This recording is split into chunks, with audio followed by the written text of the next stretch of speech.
about your body, this physical body that you have, that God gave you. I'm Dr. Carol. Thank you for being with me on this episode. Our bodies are a big deal, and it can kind of seem a touchy subject, no pun intended.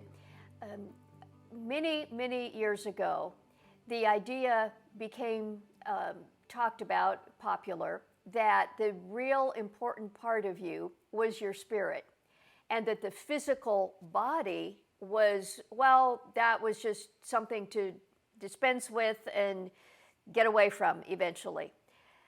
That idea was not the way of Jesus. That was from Plato. When Jesus came as a human being with a fully human body, it changed everything. His life, death, resurrection, ascension, that is just one small piece of a body of thought called theology of the body, originally written out by John Paul II, but it is not a Catholic idea. This idea of who we are as persons, as humans. We are embodied beings, our bodies, our minds, our souls, our spirit, we are all connected in a person. God created us that way. It is a rich and full idea that has so many implications. When we start thinking about sex, sexuality, orientation, gender, all of that. My guests on the program today, Linda Noble and Linda Stewart, have been wrestling with that. Linda Noble is a parent, a mentor, an educator, a pastor's wife, and has been giving many workshops at her church about some of the ideas we're going to talk about. Linda Stewart is a licensed marriage and family therapist, taught in high schools for 7 years. She's also currently an adjunct professor teaching human sexuality. Well, these two Lindas have gotten together and done some deep work on unpacking these ideas about the body in the framework of what does it mean to be followers of Jesus, and how do these things apply to our lives as males, females, as sexual beings. They've written a book, they have workshops. Let's get right into it. So here are the Lindas. Well, Linda Noble, Linda Stewart, the Lindas, thank you for being here. Really grateful that you both are here on our program today. Yeah, we're excited for the opportunity, and have been grateful to be introduced to you and get to hear you at a conference recently and your presentation, which was really delightful and helpful. Well, you guys have been dealing with some of the deeper things in an area that's really tender for many people, and that has to do with children. As a parent, if you're a parent, or if you're someone who works with children and care about them, we're going to be talking about some really important things for kids around sexuality, bodies, the current environment, and the answers that God, the gospel, has for all of that. Let me just start with asking both of you to kind of say, how did you get involved in this? You both have been educators in different dimensions. And so you've been working with kids, teens in different capacities. So from that perspective, each of you as the Lindas, how did you get involved in this area? Well, that story starts with Linda Noble, so for sure. Oh, wow. Okay. Well, I am a pastor's wife. I have been working in youth ministry as a volunteer for a really long time, both high school, junior high. Like, I've had experience with almost every age group. And then we moved to San Diego, and I started to do a job where we were doing classroom presentations. And I was actually covering a faith-based presentation on the dignity and value of the human person. So I was able to go like from classroom to classroom in elementary schools and middle schools, just talking about the beauty of God's creation and um, and of the human person, really, and how we can respect and love one another with that foundation in mind. That is where I met Linda Stewart. She was also hired at the same organization, and she was going to high school students to talk about pregnancy options. And same thing, the point was to really help them to understand the value and the dignity of the creation of the human person from the very beginning. Yeah. But she was doing this in secular schools. So we met each other there, although we did go to the same university. We both went to Yep. Biola University, but Linda Stewart went there many years after I graduated. So we had that in common. That was fun. But um, at one point, I also write curriculum.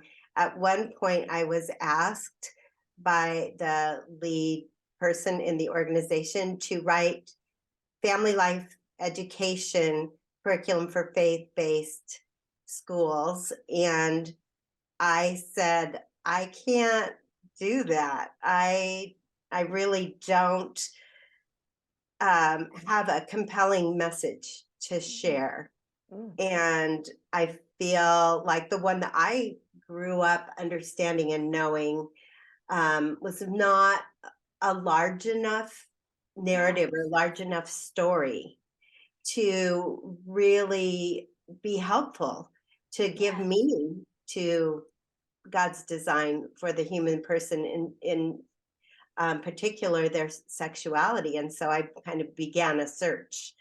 Yeah. Yeah, Linda, do you have anything you want to add to our story? I remember those conversations, and I felt the same way because being in the secular classrooms, and then by that time, I think I also maybe my girls had just been born or they were pretty young. And to be specific, not knowing the answers to give, like the answers that I would give felt so lame. Yeah. You know, why save sex for marriage? What do mostly that one. Oh, and then the other favorite question that kids had was, well, how much can we do Mhm. in terms of affection and physical affection? And all the answers I had from similar teachings that Linda grew up with, because believe it or not, those messages are still around, Yep. just fell flat and felt lame. And I knew I didn't buy it, even though I had lived by them and was then married, just knew it was lacking something. So anyways, I just supported Linda Noble in her search, but I didn't have any answers myself. Yeah. I think both of you are speaking to something that many of our listeners have probably experienced. Those who are parents, who care about kids, working with kids, whatever. Um, it for a long time, the Christian church has said, save sex for marriage, but it hasn't made the kind of impact that really I think most, if not all of us, would really like it to make.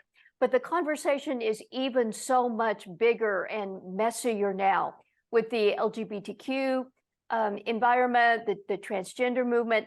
These things aren't just about, you know, intercourse for marriage only between a man. I mean, it's gotten a whole lot broader, a whole lot messier. And so the answers that weren't adequate before, I mean, they're even less adequate now. Talk about that for a minute.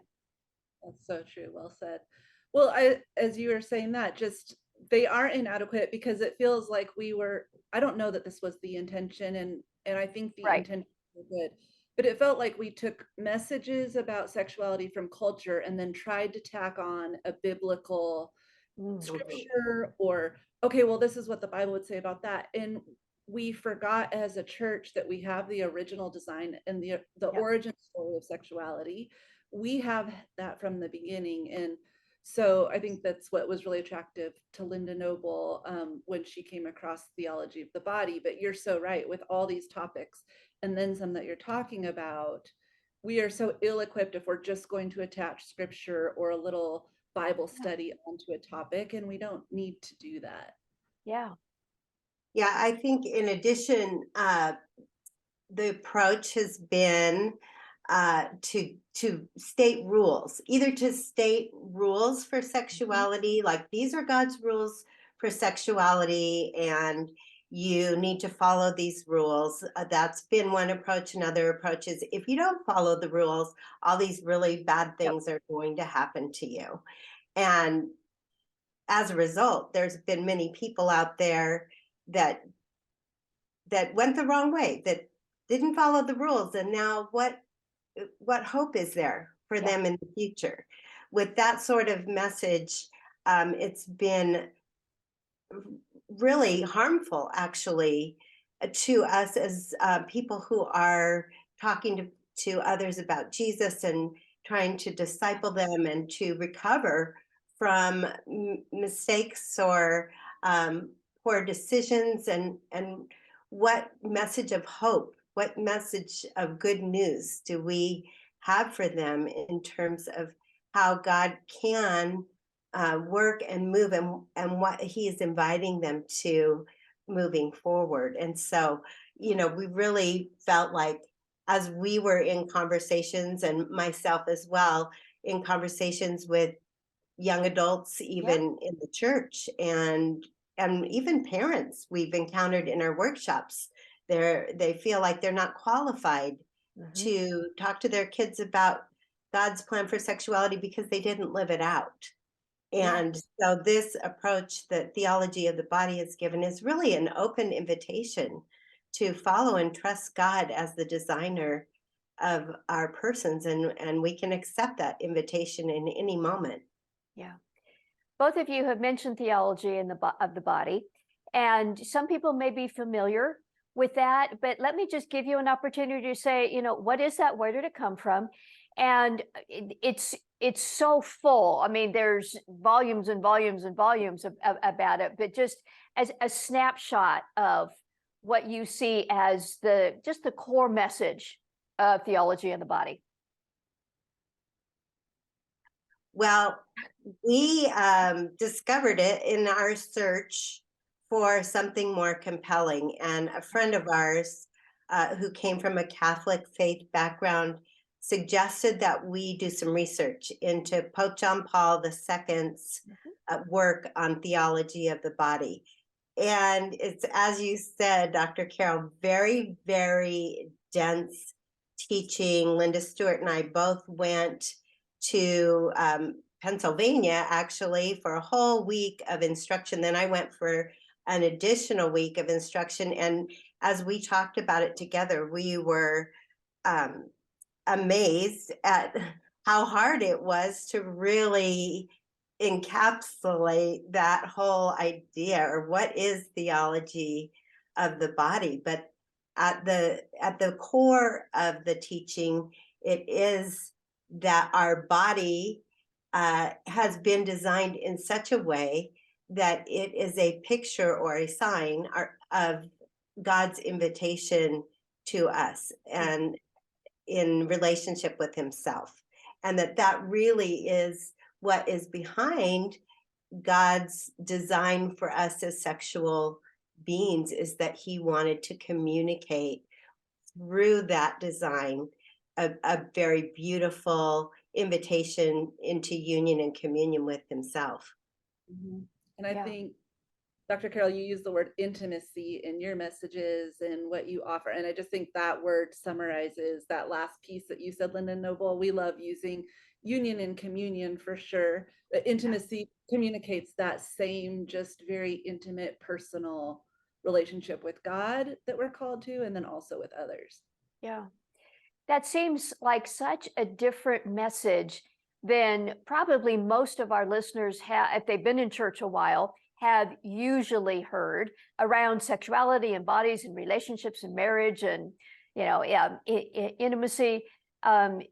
I can't remember which one of you mentioned the rules. If we primarily give, especially young people, rules, it first of all, it's not effective, and we've proven that. Yes. But what you are referencing just in that snapshot is that this is about deeper layers. It includes the matters of that heart. It includes the why. It includes the starting place rather than just putting a box around things that culture is currently doing.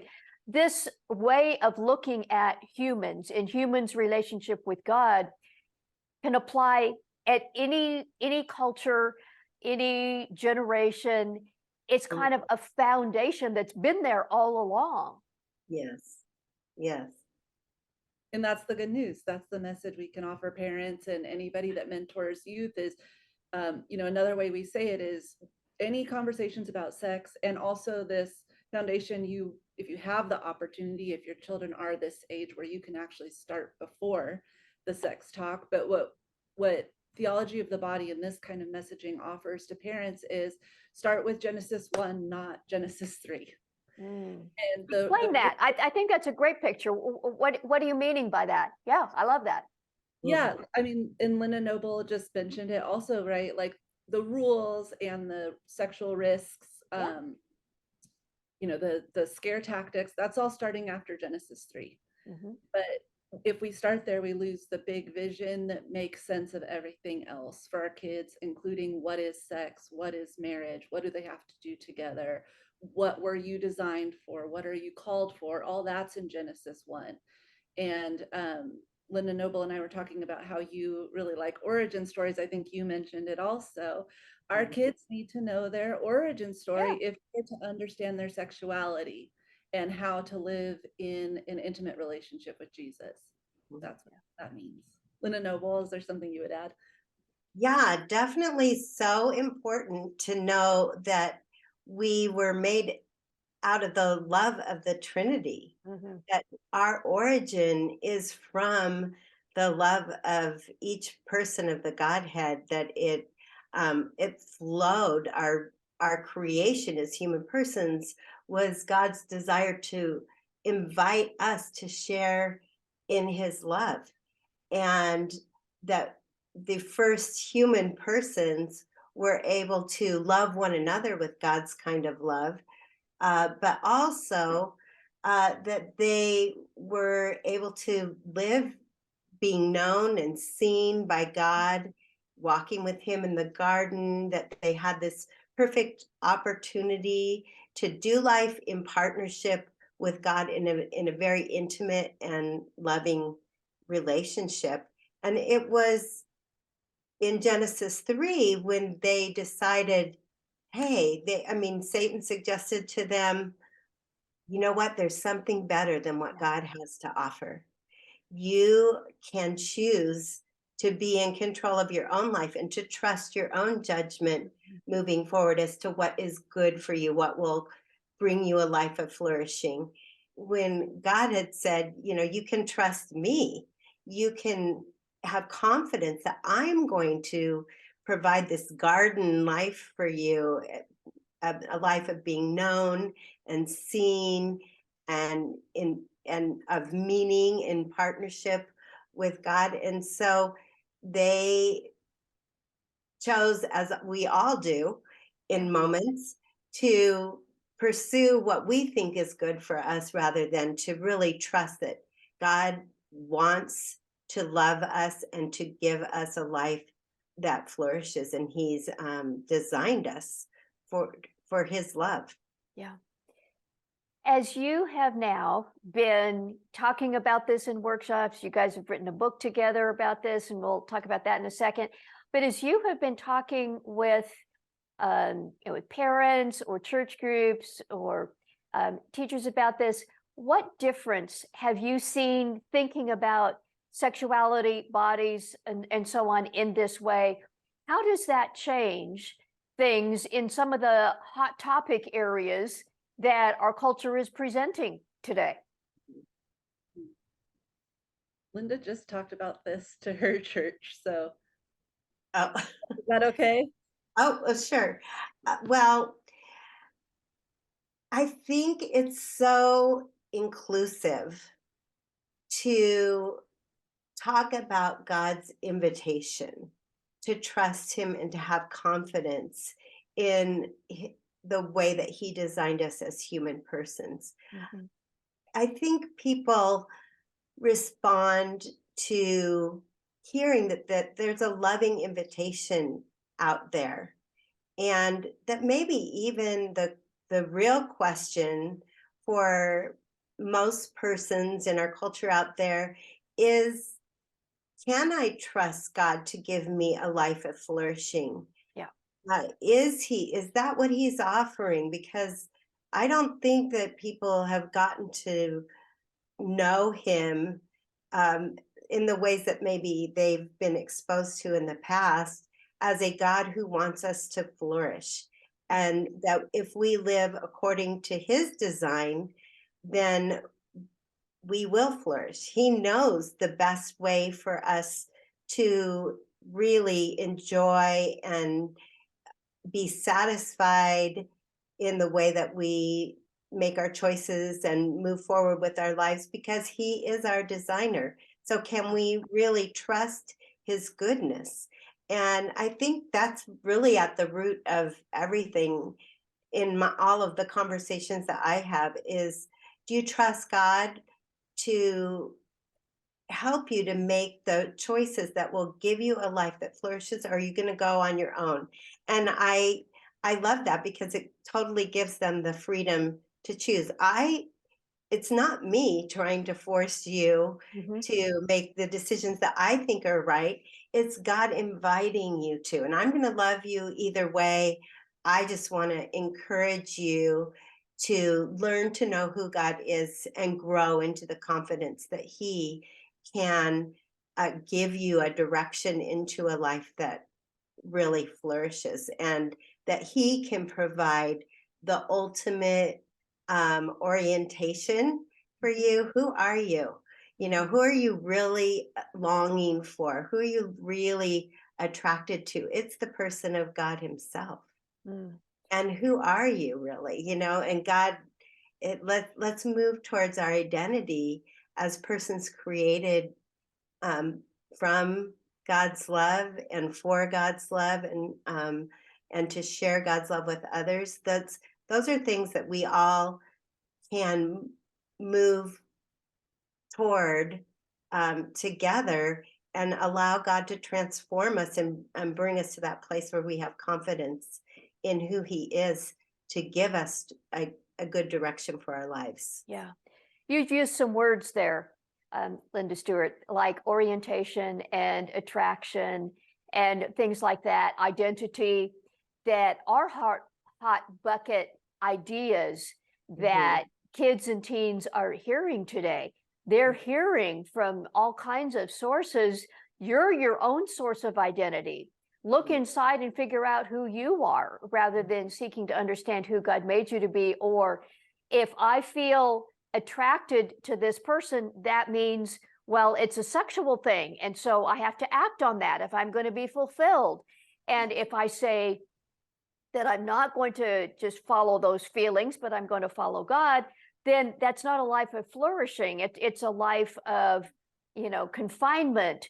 So it's very different, as you describe that, than a lot of the messages I think kids and teens are hearing today. Absolutely.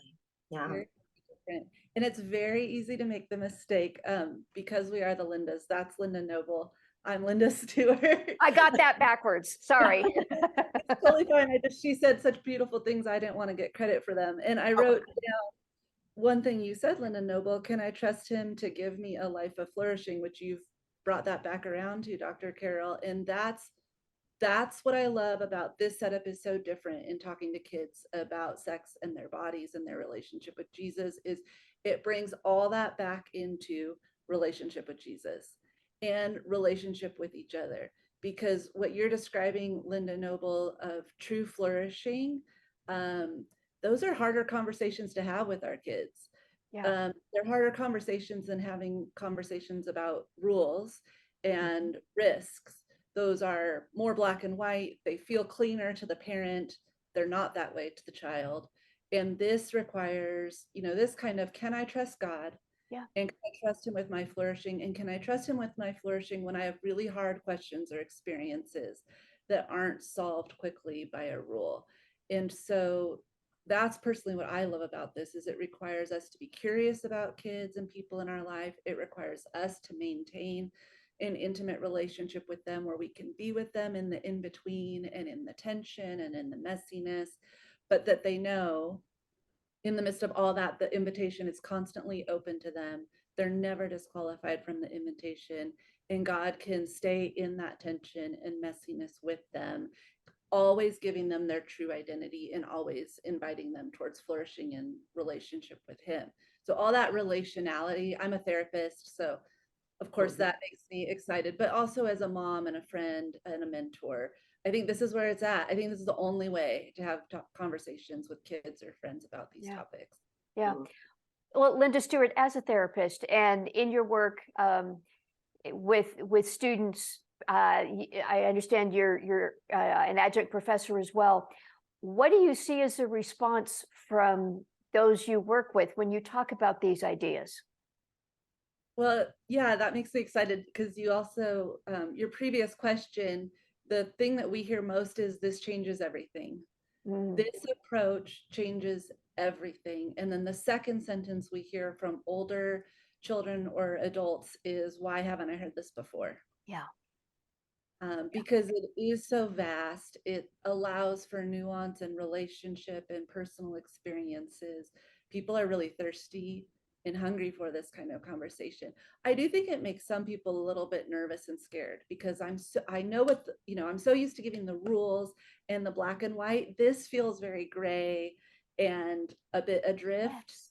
As a I love that though, because that's where my clients, I think that's where real people are.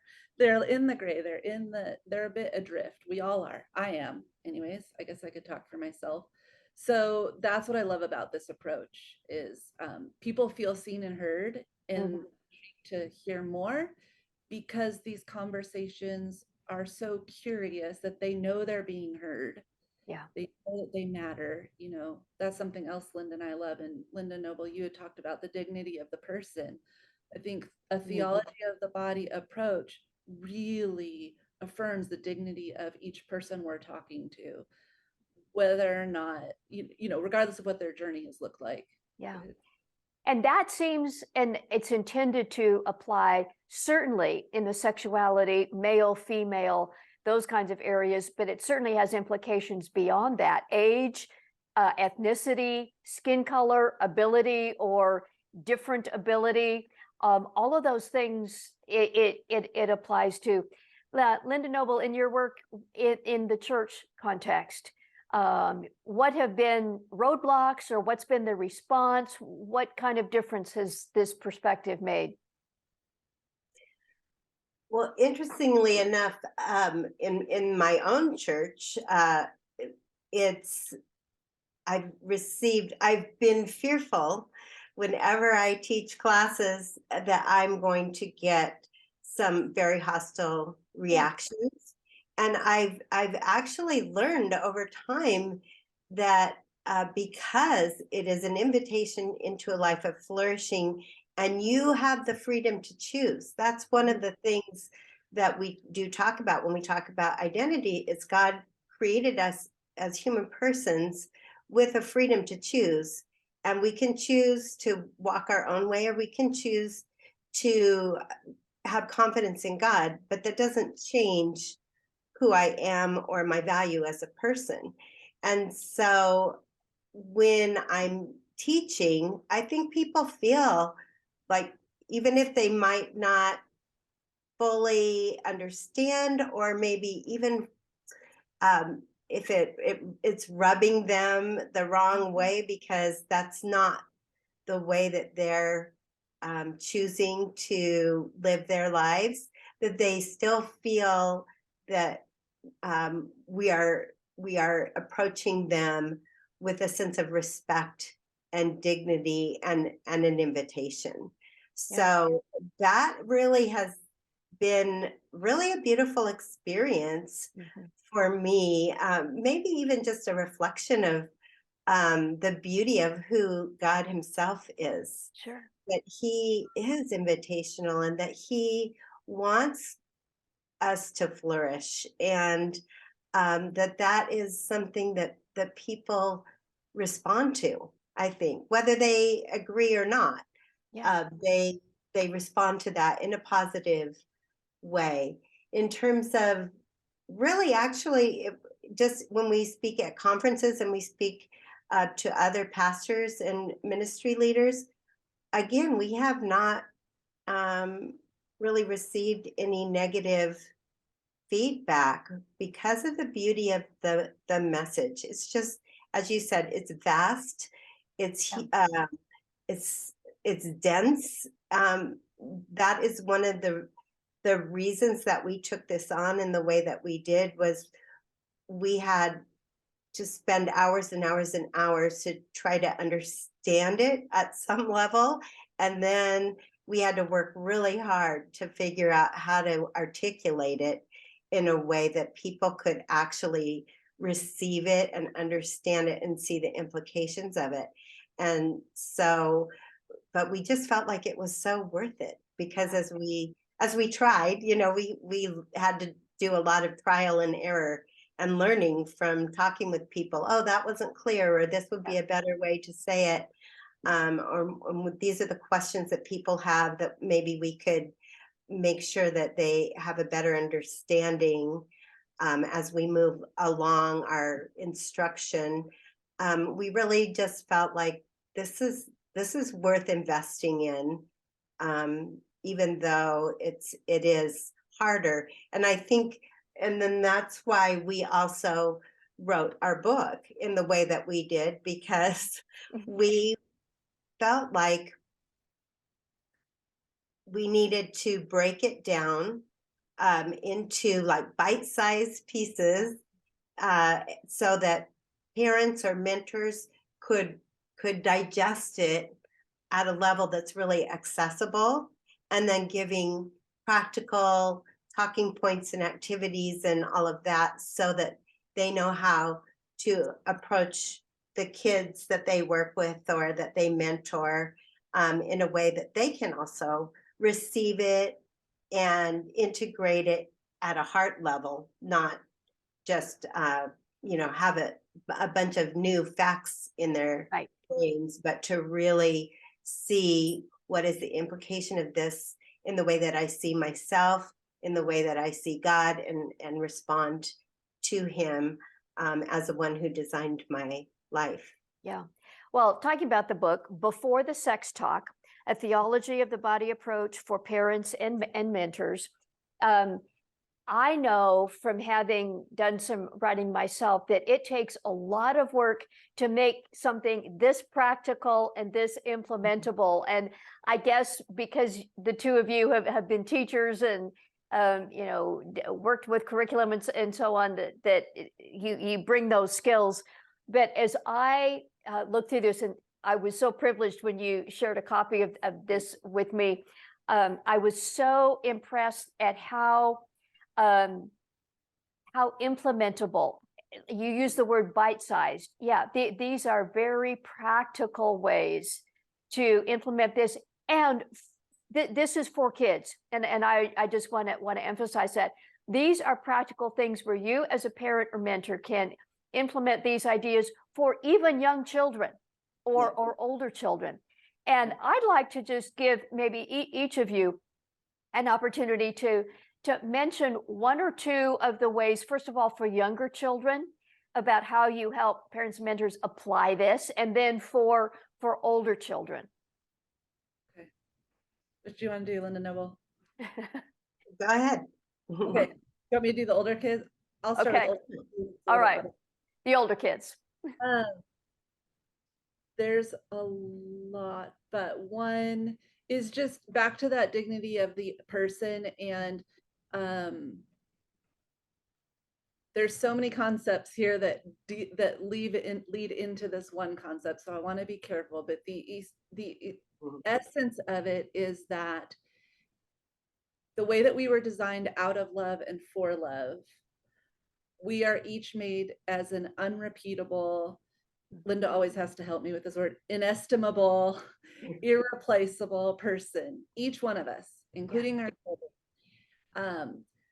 Because of our culture, and I would say because we didn't really get this message, we're used to mostly looking at people as avatars that walk around, and our children are used to looking at themselves and others as avatars that walk around. And it's just kind of, I see a body Yeah. that I can comment on, that I can judge, that I can maybe even get something from, or who can get something for me. And our children didn't learn, or we didn't learn, maybe that's more accurate, that each body expresses that unrepeatable, inestimable, and irreplaceable person. And that's by design. That's by God's design. That's Genesis 1 and 2. And so we really walk parents through in bite-sized chapters how to build those concepts out so that a parent can help. And look, we're not judging ourselves, we're not judging other parents. We all need to relearn this. Yeah. So a parent can learn how to talk about other persons with their children, and a parent can learn, like my kiddos, when I used to drive them, I would hear the conversation in the car, especially as we pulled up to the drop-off line. Yep. And I would hear them comment about the physical appearance of people that were, getting let off, or the teachers that were letting them out. And so just providing parents with the opportunity of saying, okay, I hear you talking about what that person looks like, but tell me more about who that person is. Mhm. And that's the conversation. That's it. And enough of those sprinkled out so that we're modeling and reinforcing that the way that we interact with other human persons is, as C.S. Lewis would say, persons of glory that we would be tempted to bow down and worship. Yes. We saw them as they are, and to be able to model that and teach that to our kids. Now, do my kids still talk about other people's appearance? Yes. I am not a great and effective parent at getting all these messages across. They're also their own persons, and they have to learn this in their own journey with Jesus. But they do notice that at our house, we don't talk about people based on like just flatly what their body looks like. Yeah. So that's something just very practical, and hopefully I couched it in a helpful way. That's great, Linda Stewart. The idea that it is a process, that parents are in process too, and that this becomes something that is just daily life. It's all the conversations. It's all the things. So, Linda Noble, what about younger kids?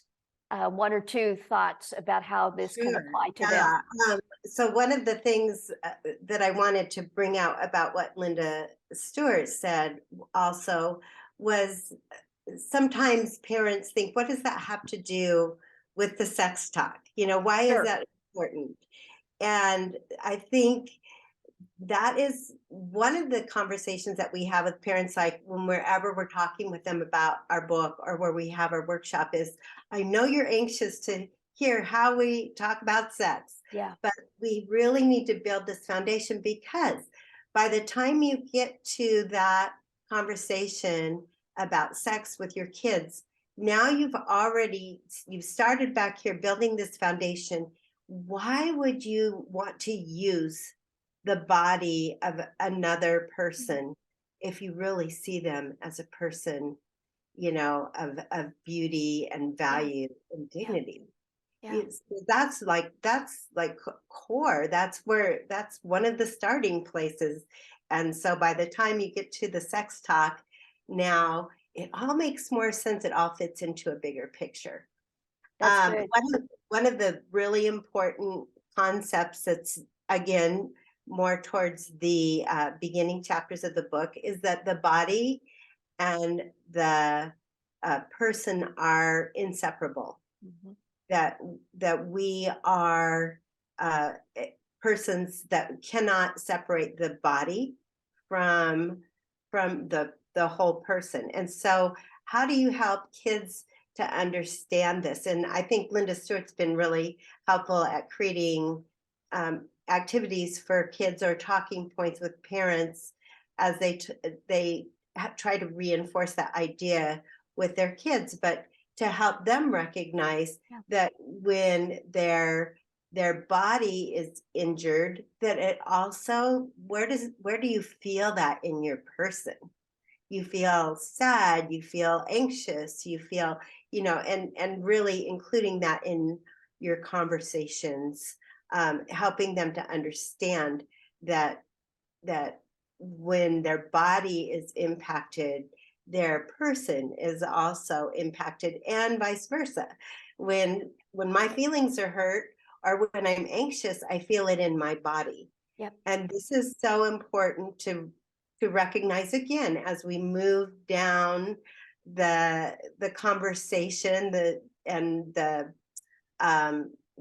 down the progression of the conversation into the sex talk, that when I engage in a sexual act, I'm impacting my whole person, Mhm. and I'm speaking a message to another person that I might not really intend. And that's why so much pain occurs when we have sex outside of a committed marital relationship, is because now I've done something that has injured the person. By speaking, I'm becoming one with you. I am giving myself to you fully, um, as a person who is entering into a permanent relationship with you that God has designed. When I didn't intend that. I can't just use my body for pleasure, because my body speaks a message of union and oneness, um, when I engage in a sexual act. Yeah. So much there. Yeah. That is a powerful idea. I feel like there's a whole lot more that we could unpack, but for those who, just like I do, feel there's so much more here, how can people find you? We'll certainly make links to your book available, but where can people find you? We're at theconversationworkshop.com, and there's blogs that talk parents and mentors, anybody through all of this. So we have done the flyover of some of this, and it might even sound a little bit confusing if you haven't immersed yourself. So the blogs on theconversationworkshop.com will help with that. Podcasts, whether you want to read or listen or both, are available, and we're very methodical about helping you move through all these really big concepts in a way that they build on each other. And then by the end, you understand how all of this foundational work leads into being able to have a really robust sex talk with your kids over several conversations. I actually had a friend who, her oldest did like the traditional biological sex Yeah. talk, and then she used our materials for her second oldest, and she couldn't believe the difference in how their conversation took place, the topics they covered. She just really experienced the fullness of it, and so did her daughter. So that's what you'll get on the website, and that's what you would get from the book, which, regardless if you've got littles or older teens that are going through this topic at school, this book will help you be able to craft tiny little conversations that lead to a really profound sex talk. Or, what you can do, and Linda Noble and I always talk about this, if you've already had the sex talk and now you're like, oh my gosh, now I understand something different, or there's something else I want to say to my kid, you can go back and say, okay, I want take two at that sex talk, because there's something new that I've learned I want to share with you. That's good. That's good. Theconversationworkshop.com, before the sex talk. Links will be available in the notes for this. Linda, what a joy. I'm grateful that we've become connected, and thank you for the time here. Many blessings to both of you as you continue this, just super important work. Thank you so much. Thank you for your work. Thanks for having us. Linda Noble's and Linda Stewart's book, Before the Sex Talk, A Theology of the Body Approach for Parents and Mentors, so practical. If you are a parent or a mentor, it will be helpful. You'll find the link under the show notes. Do check that out.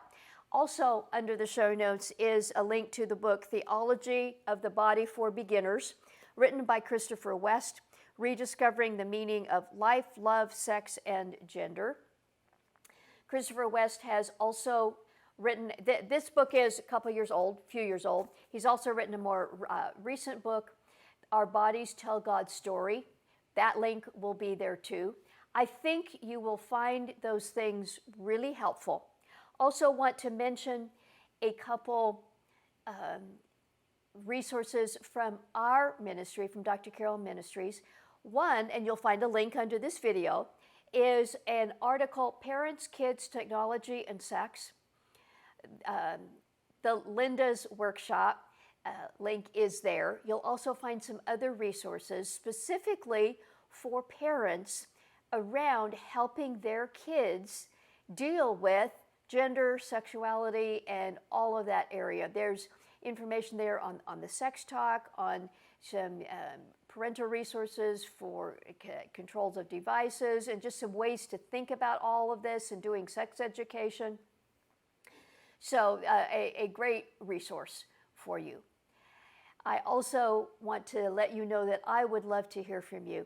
I would love you to put a comment under this video. I check those all. If you have a confidential question that you'd like to reach out to me, I respond personally. You can do that by going to drcarrollministries.com, using the contact page, and that is confidential. It comes right to me, and I respond personally.